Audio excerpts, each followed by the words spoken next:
أعوذ بالله من الشيطان الرجيم بسم الله الرحمن الرحيم وصلى الله على نبي الكريم أما بعد. The chairman of the panel, the panelists, the chief host, the vice chancellor who is ably represented by my dean, the directors, all other members here present, Assalamu alaikum. Well, perhaps it's deliberate that the chairman selected me last. I don't know for whatever reason, perhaps because I come from the Department of Local Government and Development Studies. Things were grassroots. We'll approach it in a different perspective. Although my topic is Sardauna's philosophical vision for national unity and its relevance to contemporary Nigeria or to contemporary situation. So what I tried to do was to look at it in three angles. One, what are the visions of Sardauna? And then perhaps how relevant it is today? And then lastly, how do we preserve those lessons? And taking a lead from other speakers, that a lot has been said about Sardauna, quite a lot. We'll just be regurgitating and repeating ourselves. But it's good, since it's a remembrance and a commemoration, by acknowledging the fact that Sardauna, Ahmadu Bello Sardauna, Sokoto, the premier of northern Nigeria, his vision was grounded on a pragmatic reading of Nigerian diversity. He believed in diversity. And this dual thing, identity of Sardauna, such a traditional statesmanship and modern leadership, give him a solid, it guided his principles and action. So what is his understanding of Nigerian diversity? How does Sardauna understand Nigerian diversity?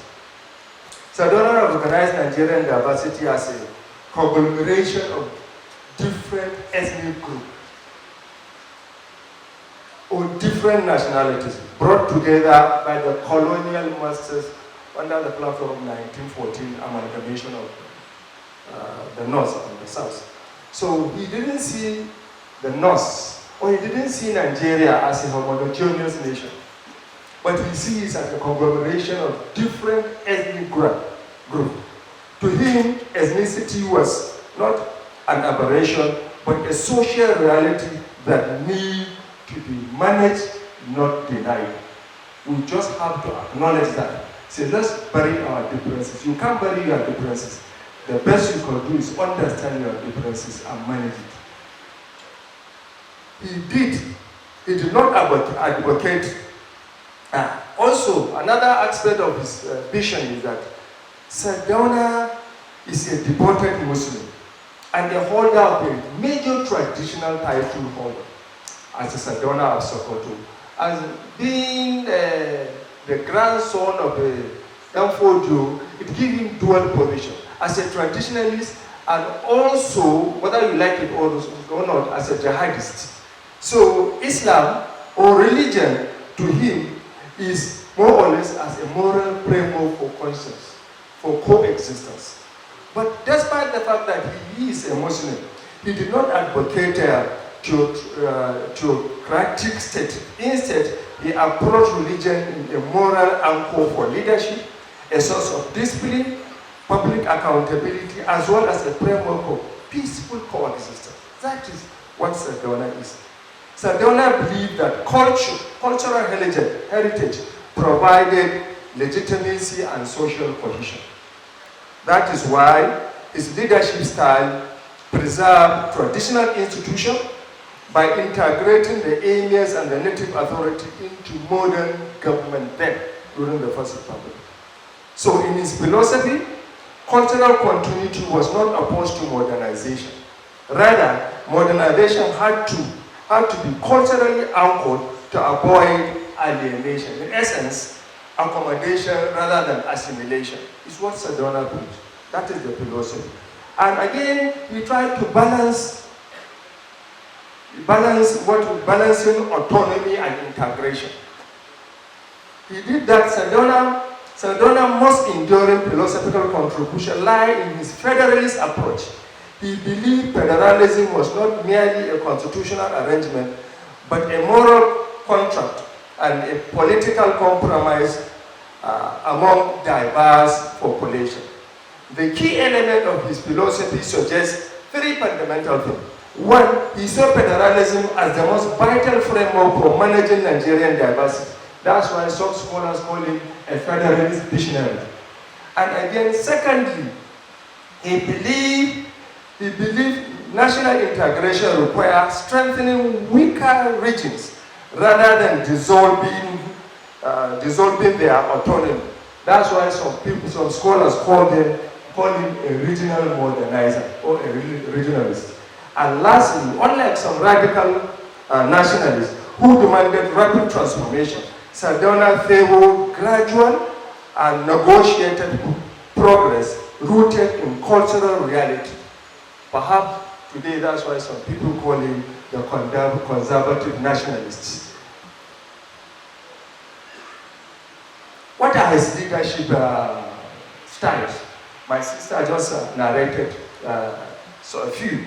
So Sardauna's ethical foundation was influenced by his Islamic principle emphasizing one, justice, adalci, trust, amana, and lastly, consultation, shura.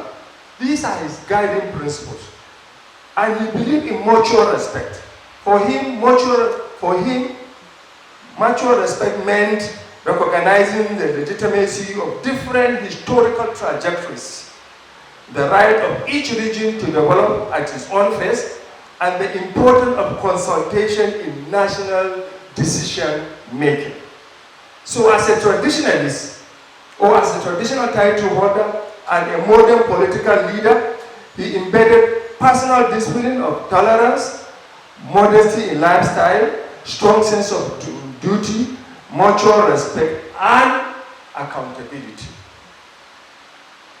Sardauna emphasized structural governance, strengthening civil service discipline, reforming native authority system, and promoting merit and gradual capacity building. He was known for his frequent tour across the northern province. This engagement allowed him to hear local grievances directly, assess development need firsthand, and reimpose the message of inclusive governance. Sardauna engaged with minority groups, minority ethnic groups within the Christian North, Christian communities and southern political leaders through coalition politics. And what are his conflict management strategies?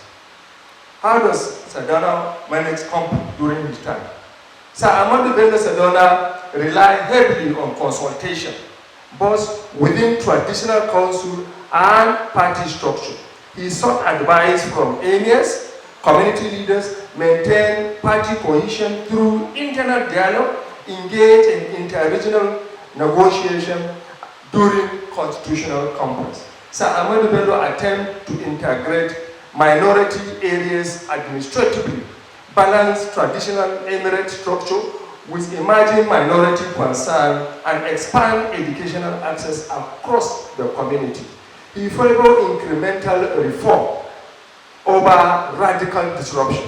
His gradualist approach prevented abrupt institutional breakdown, reduced social anxiety in a rapidly changing political environment, and allowed time for consensus maturity. Now, if you reflect on Sardauna's leadership, from Sardauna leadership, several enduring lessons can be reflected. One, without moral authority, unity becomes fragile, and in essence, ethnic credibility strengthens political legitimacy. Two, leadership must remain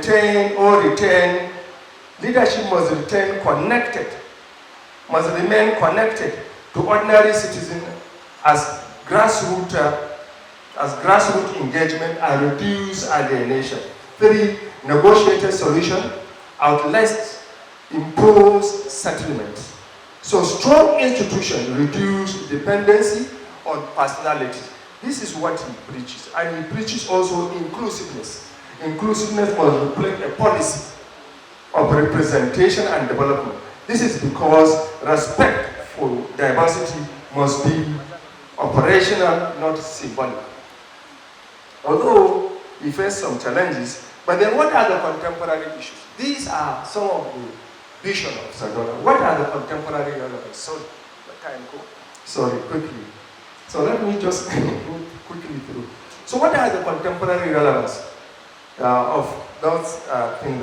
One, Nigerian current debate over state policing, local government autonomy, and resource allocation can benefit from Sardaunan approach to diversity, supporting institutional arrangement to respect diversity with strengthening shared governance. 2. Ethno-religious crises today are evident in communal clashes, insurgency, and identity-based rhetoric that is fueled by fear, mistrust, and zero-sum politics. Sardaunan tolerance and ethnic values will help in managing these ethno-religious crises. Again, contemporary effort to reform Nigerian federal structure, whether through physical restructuring, derivation formula, or state powers, could benefit from Sardaunan federal approach that emphasizes negotiation rather than imposition. In the era of corruption, impunity, and bad governance, undermine public trusts, Sardaunan leadership style underscore 2 enduring lessons. 1. Leaders leaders who embody integrity enhance citizen confidence in democratic institutions. 2. Institution must outlive personalities as sustainable unity. These are some of the things that we can learn. Then quickly, sorry, Mr. Chairman, quickly. What are the policy lessons? What policy lessons for contemporary Nigeria? Why I don't look at it as regional angle, because permit me to echo this. We have to believe, whether we like it or not, the North has gone. Because after the 1961st Republic, when the military took over, they created 12 states, from 12 states to 19 states, from 19 states to 21 states, from 21 states to 2, and now we are having 31. Now, the dream of former North is perhaps unlikely, but for me, how do we use those circumstances, those values, those virtues that have made the North stable in today's current Nigeria? We should look at Sardaunan not as a regionalist, but as a federalist. His virtue can be adopted and demonstrated so that Nigeria can be one state. Remember, the North is a mini Nigeria in all respects, because we have minority tribes, we have also different religions. And he was able to manage it. So why can't you use his style of leadership and replicate it in the larger society of Nigeria so that it will be good for all Nigerians? This is what I was trying to put across. So I was saying tolerance to counter communal polarization, inclusiveness to expand political participation, mutual respect as the foundation for managing diversity, negotiated federalism as an evolving enterprise, ethnic leadership and institutional integrity as a pillar of democratic governance, youth engagement and civil responsibility as a catalyst for sustainable unity and inclusive national identity to bind rather than to divide people. So what can we do? What are the lessons for policymakers? Sorry, I will jump that. Sorry, Mr. Chairman is on my neck, but I have to say this, sorry. Perhaps that is the only privilege I get for being selected last, Mr. Chairman. Sorry. So quickly, now, what are some of the, how do we resolve the last aspect provide. How do we preserve and preserve Sardaunan legacy, institutional legacy?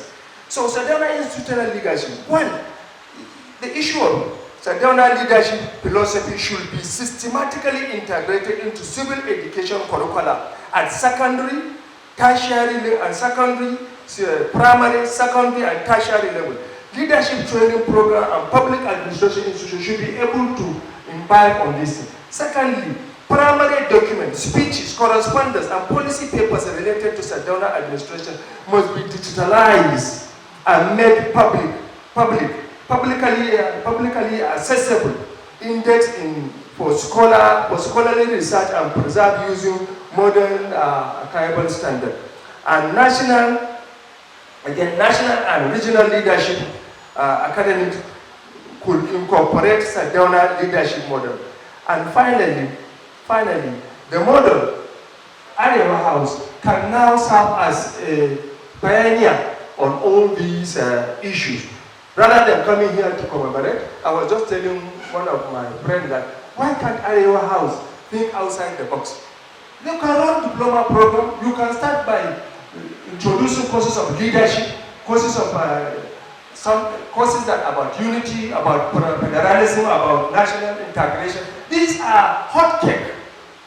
These are hot cake. Rather than waiting until the end of the year to celebrate Sardaunan, we can preserve Sardaunan legacy throughout the year and inject this legacy into the youth so that it will stand at the.